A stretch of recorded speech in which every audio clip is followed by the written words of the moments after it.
He was a perfectionist when it came to what he did, both in terms of martial arts and in front of the camera. He was truly a professional actor as much as he was a professional martial artist.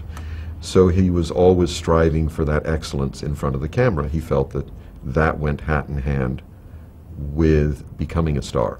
You had to deliver for your audiences. To that end, he was, I suppose, very demanding on directors and on producers and on screenwriters to give their best to make sure that we were actually getting the best possible product on camera. When it came to dealing with the staff and dealing with the crew on the film or dealing with the office staff at Golden Harvest, he couldn't have been nicer. He was a very genuine, very sincere person, and actually would go out of his way to make sure that the workers were taken care of and that they did actually have their time to go and have their lunch, even though we might be rushing to finish a setup. For his next production, Way of the Dragon, which also heralds his directorial debut, Bruce forms his own production company, Concord, with co-partner Raymond Chow. To give Way a truly international feel, Bruce shoots on location in Rome, using the Italian capital's stunning landmarks to frame the action.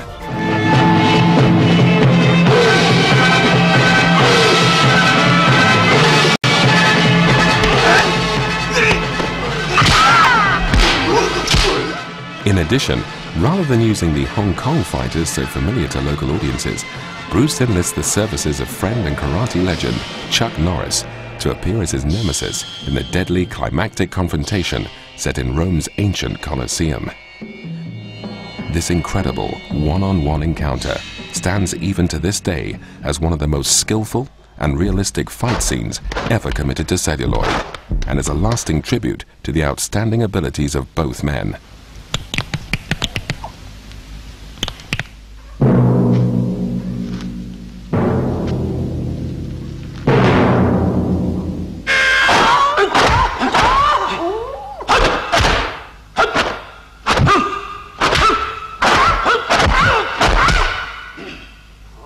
Way of the Dragon also allows Bruce to take the application of his trademark weapon, the nunchaku, even further than in Fist of Fury.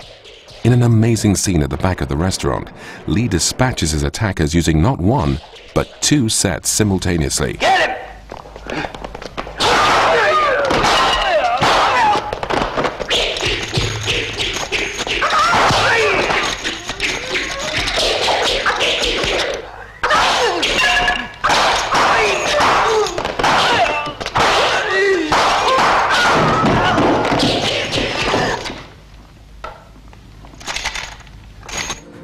Predictably, Way of the Dragon smashes the box office record previously set by Fist of Fury, and public demand for the movie is so high that the police have to reroute traffic away from theaters during screenings.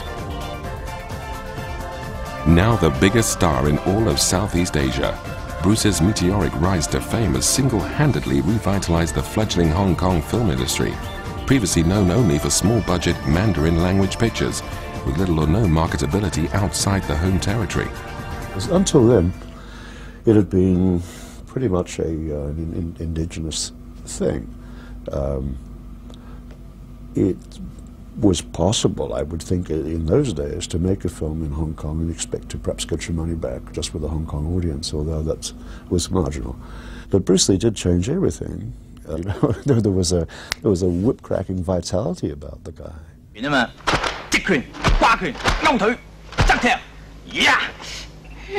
After years of battling cultural prejudice, professional bigotry, and periods of economic hardship in pursuit of his dream, Bruce Lee is finally a star in every sense of the word.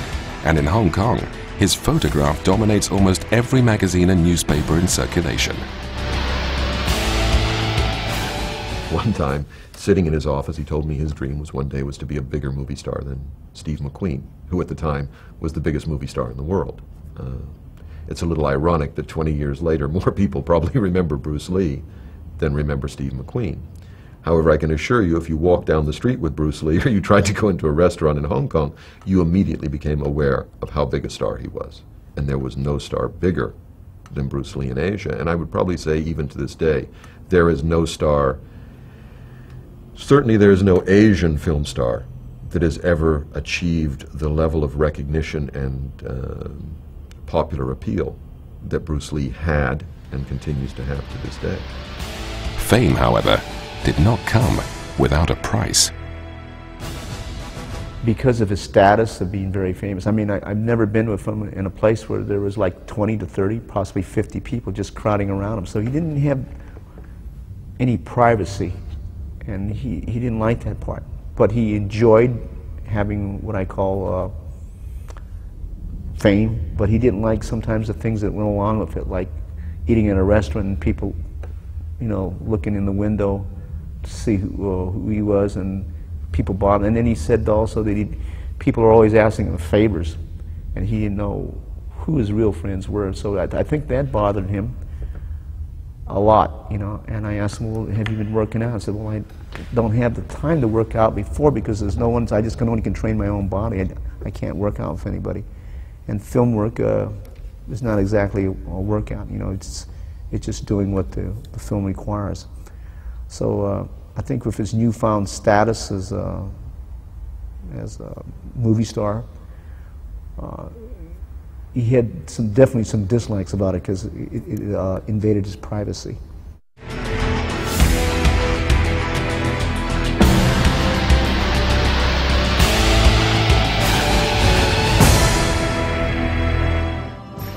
In August of 1972, Bruce begins work on a project which will communicate for the first time the true essence of the revolutionary martial arts ideology, which he's developed over a lifetime of dedicated study, philosophical reflection, and impartial evaluation. His ideology is known simply as Jeet Kune Do, or the way of the intercepting fist, and the project which he has chosen to illustrate it is entitled The Game of Death.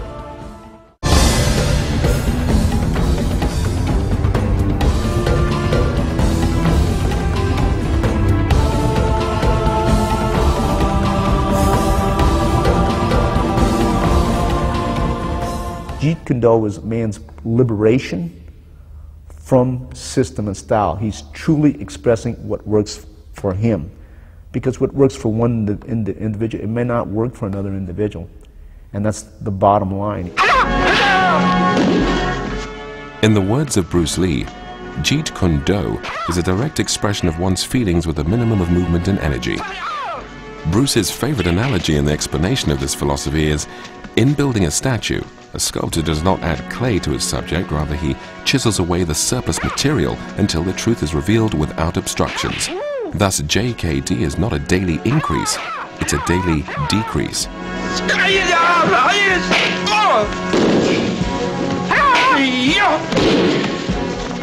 In practical terms, Jeet Kune Do is a fluid fighting system without limitations.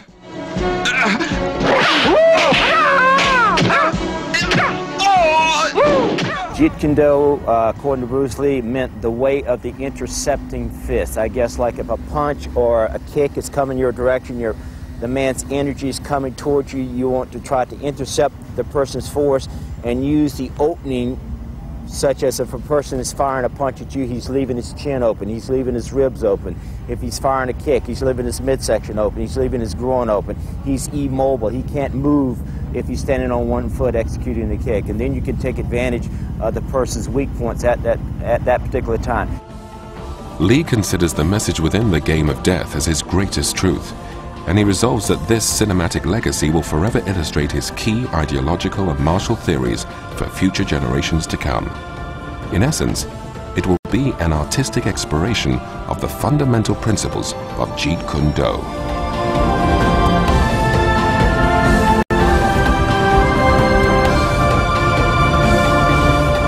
What he was trying to tell me always is I'm not trying to take a little bit from Choi Li Fan and a little bit from praying mantis and a little bit from Wing Chun and then put a little Western boxing. He says I want to express myself. So what I want to get from this method is the essence. What is the essence of Wing Chun? What is the essence of Chin Na? What is the essence of Western boxing? What is the essence of Choi Li Fan?